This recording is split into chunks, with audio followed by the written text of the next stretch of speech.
those thunder sticks all across Washington. The NEA is in town and people should pay attention.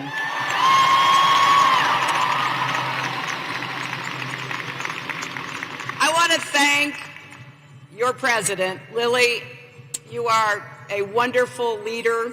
You are absolutely dedicated, determined, and fearless. And as the song says, you keep fighting. That is your trademark. And I want to thank you and the officers, every single member of the NEA. You know, that's something you don't hear often enough, is it? Thank you.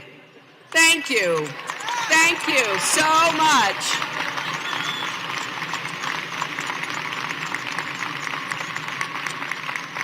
Thank you for caring for all of our children, no matter what they look like or where they come from or who they are. And thank you for the insights that you have shared with me, not only through this campaign, but going back many years. I want to say right from the outset that I'm with you.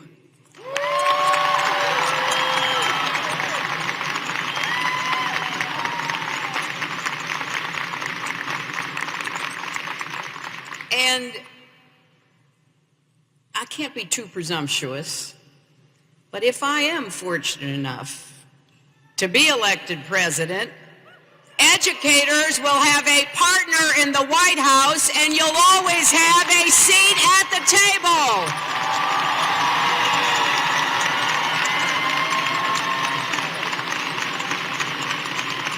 You see, I have this old-fashioned idea that when we're making decisions about education, we actually should listen to our educators.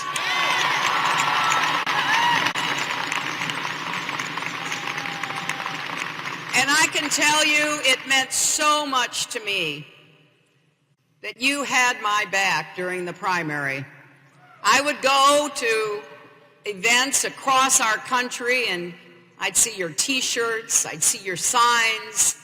It just made me feel so terrific because we are in this together and we are stronger together and we're going to win together in November.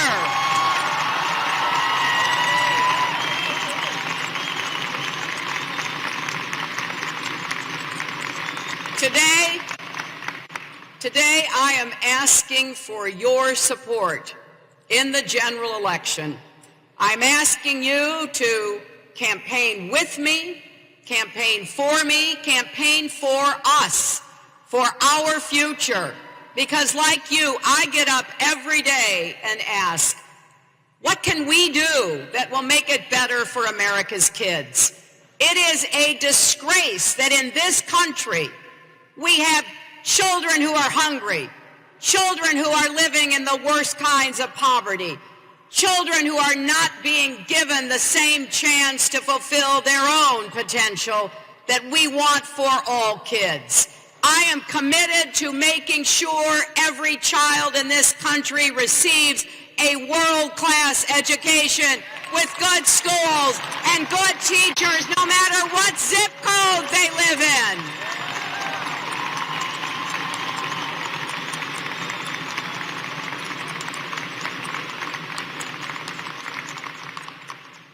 And you know what that means.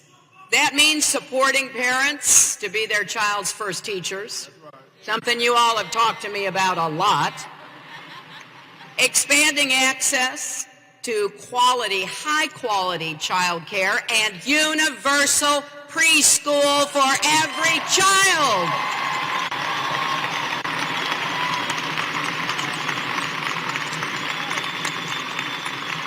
It also means repairing our crumbling schools, building new, modern schools, investing in the training and support that our educators deserve to have, because when we invest in education, we invest in our country's future. and we invest in making a stronger economy that works for all of us, not just those at the top.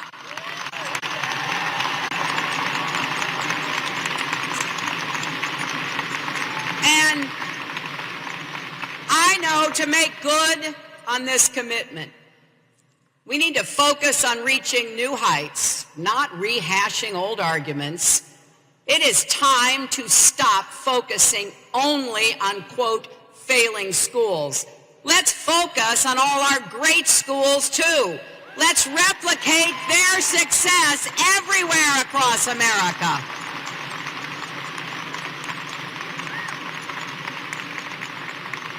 And when schools get it right, whether they're traditional public schools or public charter schools, let's figure out what's working.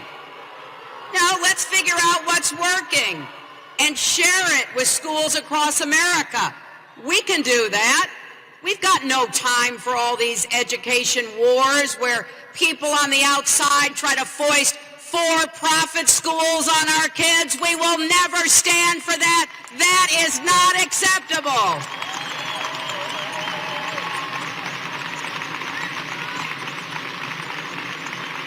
So that's what I'm asking all of us to do. Let's sit at one table. Let's sit and listen to each other, and particularly, let's listen to you, the teachers and the support professionals who are with our kids all day, every day.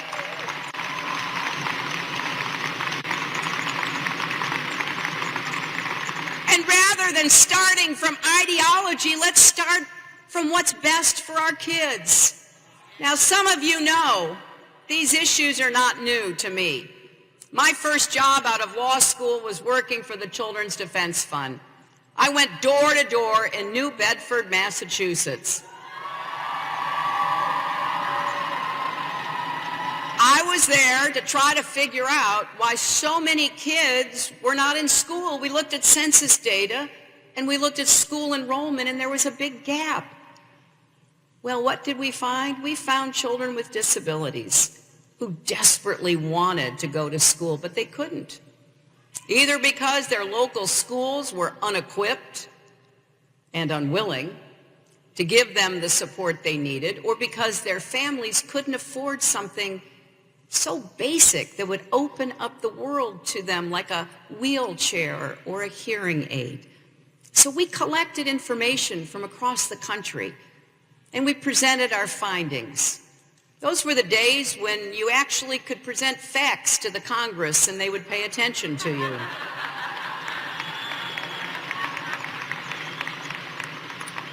And we got the first legislation, as you know so well, in the entire world guaranteeing access to education for students with disabilities. I was so proud of that, and I'm proud of all of you who have made it real in the lives of the kids like those that I met all those years ago in New Bedford.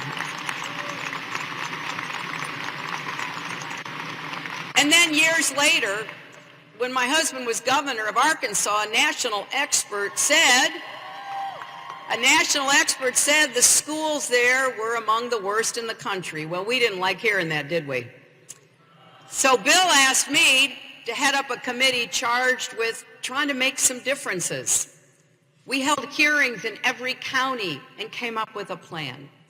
And boy, did we fight hard to get more resources, as well as higher standards, especially for really small schools. And teachers finally got the raises they deserved, the highest increase of any state in the country at that time. So I carry the lessons that I've learned from experiences like these with me every day. If people will come together, work together, listen to each other, we can get the resources that our schools and our educators deserve and need to succeed. My plan to strengthen public education comes down to TLC, teaching, learning, and community. Let's start with teaching.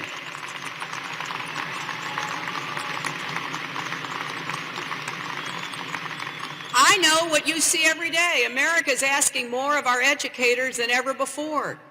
You're preparing kids for a competitive economy and staying on top of new technologies and theories, and everybody looks to you to fill in the gaps that we as a country have neglected, like giving low-income kids, English language learners, kids with disabilities, the support they need to thrive. And we also ask you to help right wrongs, from poverty and homelessness to the legacy of racial inequities stretching back centuries. We ask so much of you, and we don't give you near enough in return.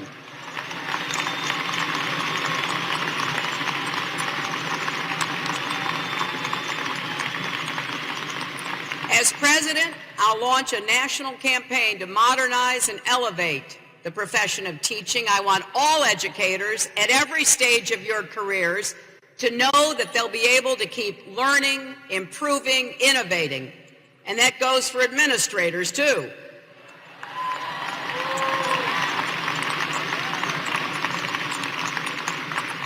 And we need to be serious about raising your pay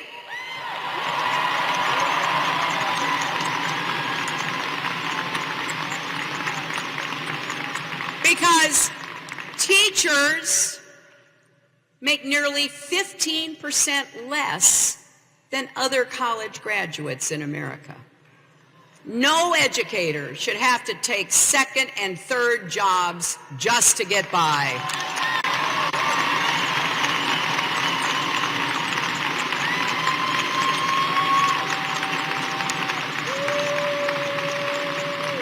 And the last thing a teacher needs when you're just starting out is a mountain of student debt.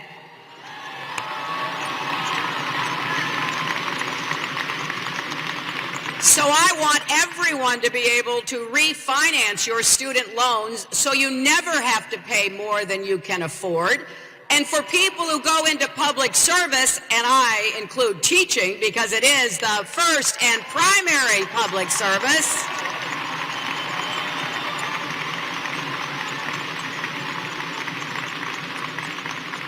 any remaining debt after you refinance will be forgiven after 10 years.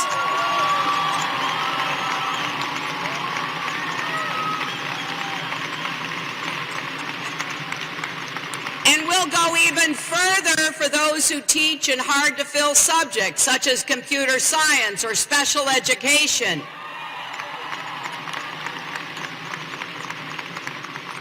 And we should also pay support staff better than what they are currently receiving.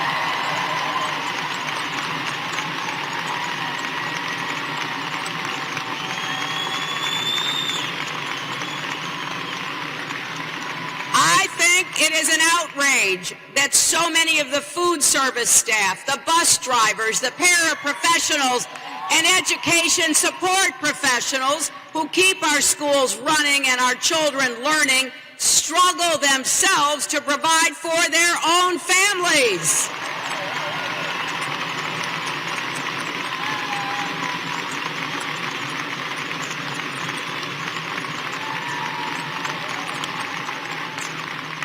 And you know better than most, supporting educators also means finding the right balance on testing. Tests should go back to their original purpose, giving useful information to teachers and parents,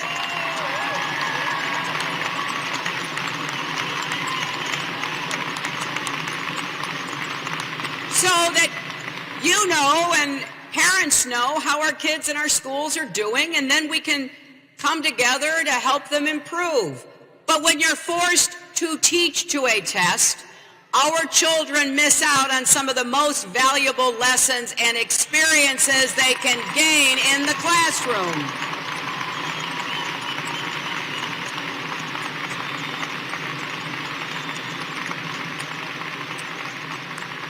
And you know who that hurts the most? That hurts our low-income kids and communities the most.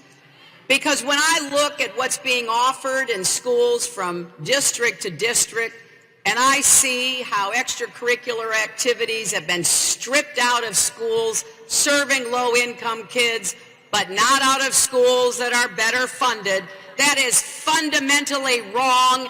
That is a form of inequality, and we are not going to stand for it.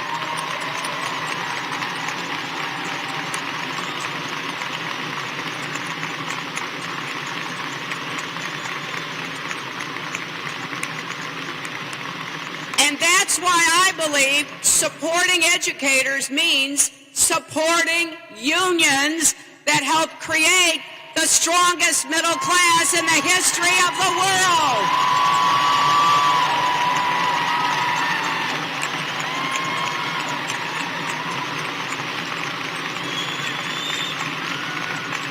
You see, I know you're not just fighting for your members, you're fighting for your students and for families across America. So here's what I want you to know. For anyone who has faced a hostile state legislature, a union-busting governor, or both, help is on the way.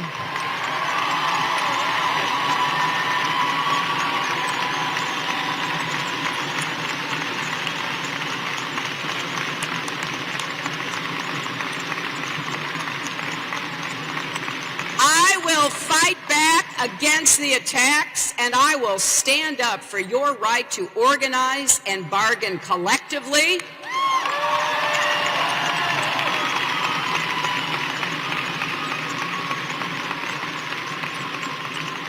Now, all these things can only be done in partnership. So I'm asking you and educators across the country to work with me, but I'm also asking you, as I've told Lily many times, advise me and hold me accountable. Keep advocating for your students and your profession.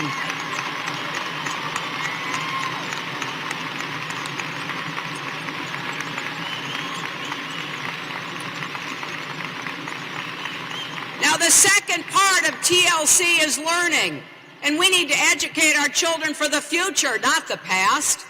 Technological change is transforming every aspect of our lives, and we want our children to be creators, innovators, entrepreneurs, critical thinkers who could collaborate and communicate within their own communities and around the world.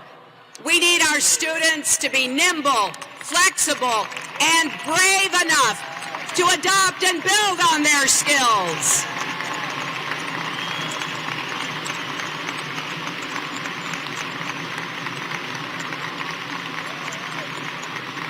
And you know this better than most. The world is changing, but our education system is lagging behind. Consider this. There are more than 500,000 open jobs that require computing skills across the country and in every major industry. But the majority of schools in the United States do not offer computer science. It isn't just that there's a shortage of computer science teachers, it's that we haven't made a commitment to do that. But I have. I'm going to prioritize. Give our educators the time and the resources they need to learn how to integrate digital tools into the curriculum.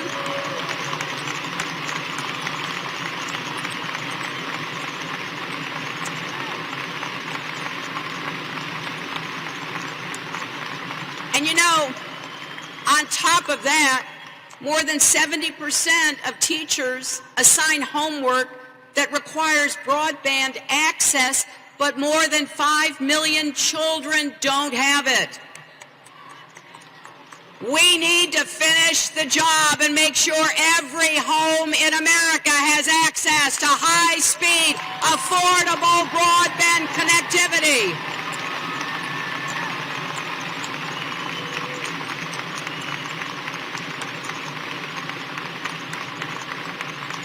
We're going to close the gap so that every child has a chance to know computer science. We're going to close the homework gap. We're going to use all the tools at our disposal, including technology, to give our kids and our educators what you need in these times that we're living in. And finally, there's the C in TLC, community. So much of what happens inside your classrooms is determined by what happens outside your classrooms. And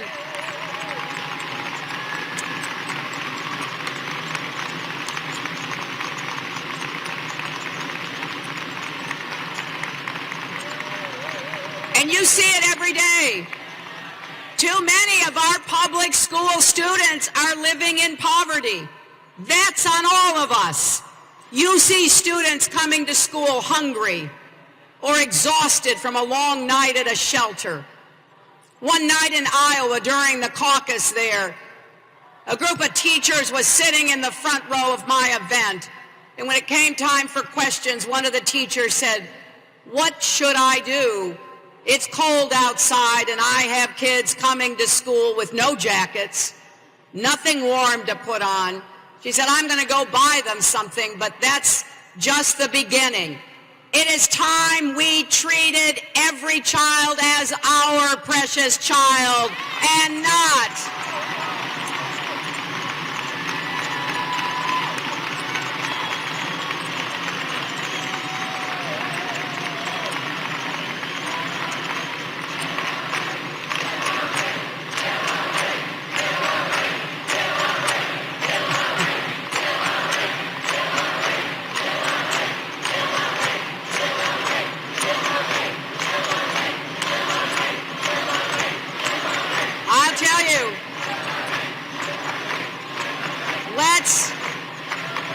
Let's not ignore the weight of the problems that those little kids bring on their little shoulders to school every day.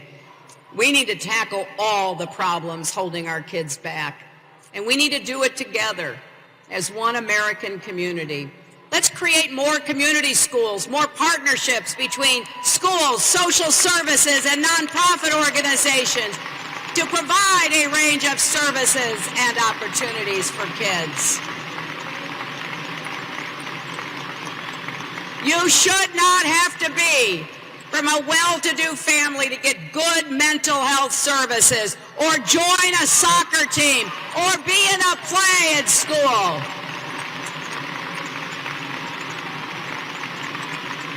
This should be within reach of all our kids. Now, fixing problems like these will take all of us working together from the community level all the way up to the presidency. That's just one of the many reasons why this election is so important, because Donald Trump has a very different idea about all of this. For starters, he wants to, quote, largely eliminate the Department of Education, but he said maybe he'll leave some, quote, tentacles out there, whatever that means. Now, that agency doesn't always get it right, but it provides support for vital programs from pre-K to Pell Grants and crucial resources that help low-income students, students with disabilities, and English language learners. Donald Trump would leave out our most vulnerable students and let them fend for themselves. He's even said that America spends too much on education. And this is coming from someone who wants to give millionaires a $3 trillion tax cut over the next decade. I'd like to hear him explain that to parents in Detroit, where students share classrooms with rodents, or in rural South Carolina, where the schools are falling to pieces. If you want to know how Donald Trump approaches education, look at his so-called Trump University. Hard to believe, but they took advantage of vulnerable Americans, encouraging them to max out their credit cards, empty their retirement savings, destroy their financial futures. No wonder Donald Trump is being sued for fraud. The bottom line is that just like Trump shouldn't have his finger on the button or his hands on our economy, he should not have anything to do with our children's education and our public schools.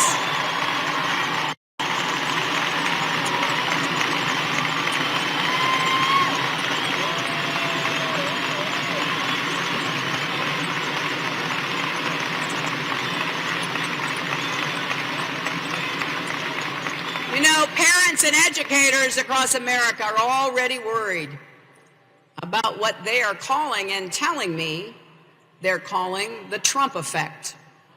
Bullying and harassment is on the rise in our schools. Last week, a mother in Wisconsin wrote me a letter saying that her adopted son had turned to her and said, if Trump becomes president, he's going to make me go back to Ethiopia.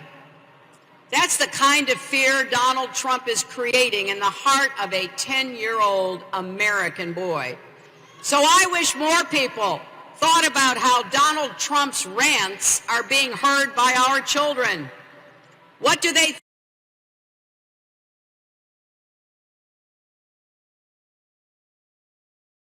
think from his racist attacks against a federal judge? Or when he encourages his supporters to punch protesters in the face and then offers to pay their legal bills. You would not tolerate that kind of behavior in your classrooms. Let's not tolerate it from someone trying to become President of the United States.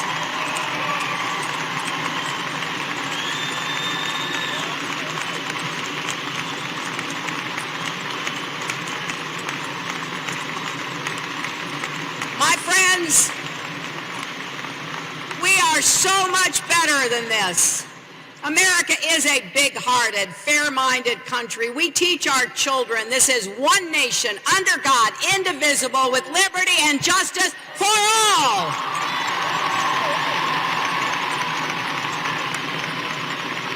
And that means it. That means for all, not just those who look a certain way, or worship a certain way, or love a certain way. That's why we're counting on the American people to make the right choice in November for our future. We are stronger when our children have the chance to live up to their full potential. And we are stronger when we invest in public education and our educators.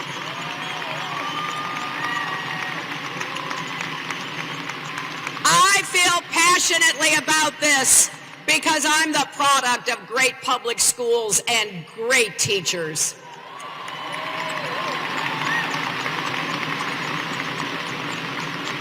I could keep you here all day telling you stories about what they taught me. In first grade, Miss Taylor read us Winnie the Pooh.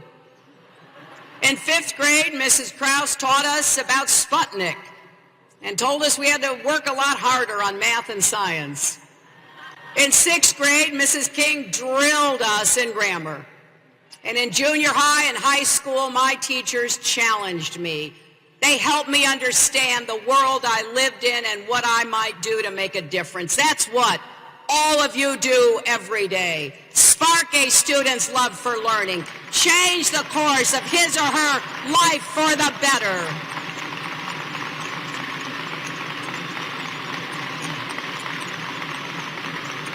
And now, I heard Lily when I was backstage talking about her granddaughter, Lily Jo. And I'll tell you, as passionate as I've always been, I'm even more passionate now. With my granddaughter and my grandson, I'm going to make sure not only that they have opportunities, that's not enough.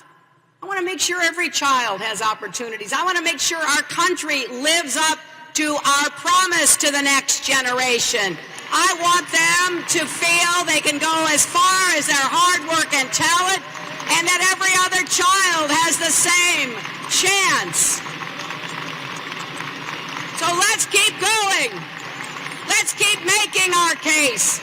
Let's keep working for better schools, more resources, more support for educators. And boy, I can't wait, because I know that Lily and everybody will not let me rest. And I don't want to rest, Lily. There's too much work to be done. I will be a president who helps you get the support you deserve and need. That's a promise, because I believe in public education. I believe in educators. I believe in all of you. Let's give our kids every chance they deserve. Thank you.